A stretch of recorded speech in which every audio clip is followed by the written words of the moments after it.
The orphanage was quiet that night. Too quiet. Rows of metal-framed beds creaked as children tossed in their sleep, but in the far corner, a boy sat wide awake. His name was Noah. He pressed his forehead to the cold glass of the window, staring out at the moonlit courtyard. His hands clutched the thin blanket wrapped around his shoulders, but no amount of fabric could warm the ache in his chest. He whispered into the silence, almost afraid of his own voice. "Will anyone ever come for me?" The words hung in the still air, fragile, breaking apart like smoke. What Noah didn't know was that, beyond those orphanage gates, a stranger had already begun a journey toward him. A man whose arrival would change Noah's life forever. If this moment already moved you, stay with us, because the answer to Noah's question will stir your soul in ways you'll never forget. Noah had lived in the orphanage for as long as he could remember. He had no photographs to cling to, no stories of a father's laughter or a mother's embrace. All he had were faint flashes of memory, the sound of a lullaby, the warmth of a hand that had long since let go. Days at the orphanage followed the same rhythm. Wake up to the clang of the old bell. Line up for porridge too thin to fill growing bellies. School in crowded rooms where second-hand books carried the names of children long gone. Then nights, lying awake, listening to whispers from the other beds. Some children praying, others crying quietly into their pillows. Every month, hopeful couples would arrive. They'd walk down the long hallway, stopping at bedsides, asking questions. Children would sit up straighter, smile wider, try to hide their scars. Some would be chosen, others left behind.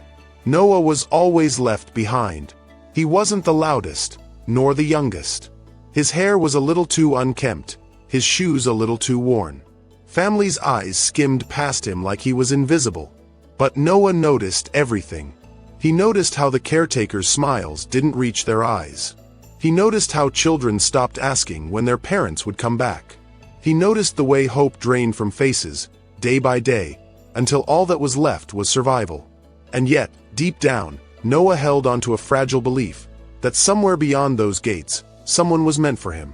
Someone who wouldn't just glance past, but would see him, truly see him.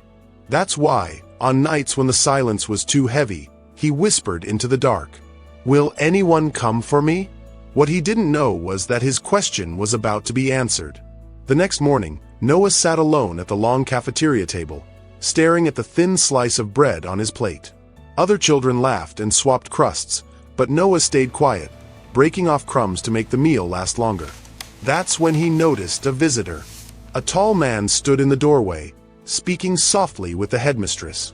His suit was neat but not extravagant, his expression calm but unreadable. To the children, he was just another stranger passing through. But then something unusual happened. The man's eyes lingered on Noah.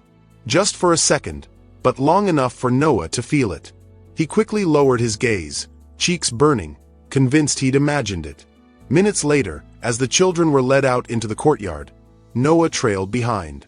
The ground was muddy from last night's rain, and his shoe tore further at the sole, tripping him. He stumbled, bracing for the usual laughter. Instead, a hand reached down. Noah looked up and found the man from the doorway kneeling beside him. His grip was steady, his eyes kind. "Careful there," the man said softly, helping him up. Noah froze. No one ever stopped. No one ever noticed. But this man had. Before Noah could speak, the caretaker called out, urging the group forward.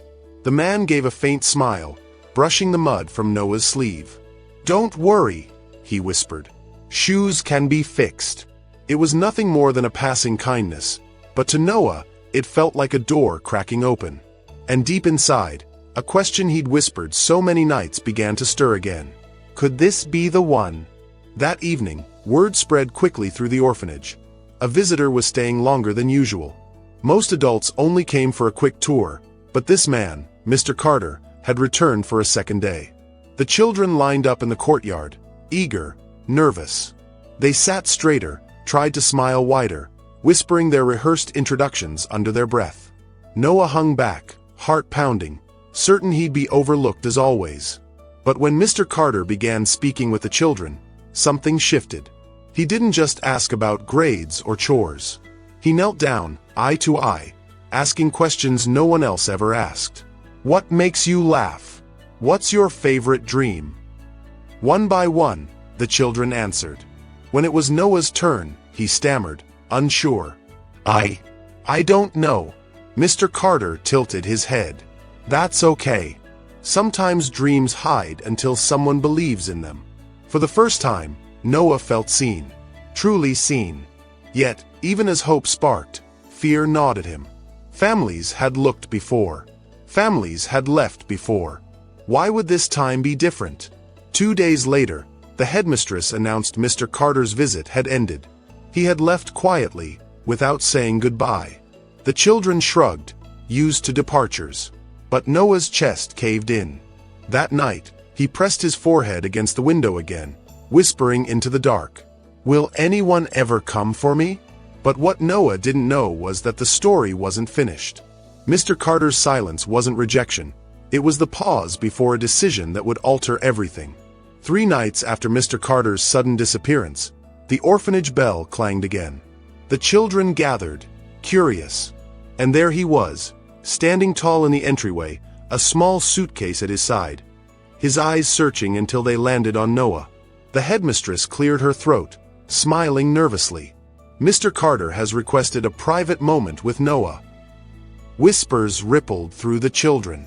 Noah's legs trembled as he followed Mr. Carter into the quiet study. The man took a long breath before speaking. Noah, I owe you the truth. He removed his coat, setting it over the chair. His voice softened. I wasn't supposed to be here that first day. I was only visiting the city for business. But when I saw you sitting alone, something in me broke open. Noah's eyes darted to the floor, afraid to hope. Mr. Carter continued, his voice cracking. Years ago, I had a son. He was about your age. We lost him in an accident. Since then, I've lived with silence, with guilt, with an emptiness no success could ever fill. Noah's head lifted slowly, his breath shallow. Mr. Carter's eyes brimmed with tears. When I saw you, the way you looked out that window, the way you whispered into the night, I recognized it. The same question I've been asking myself all these years. Will anyone come for me? For a long moment, neither spoke. Just the ticking of the old clock in the study. Finally, Mr. Carter knelt to Noah's level. I don't want to be another visitor who leaves. I want to be the one who stays. If you'll let me, I want to be your family. Noah's lips trembled, a single tear slipping down his cheek. For the first time, the question that had haunted him every night finally had an answer. But could he trust it?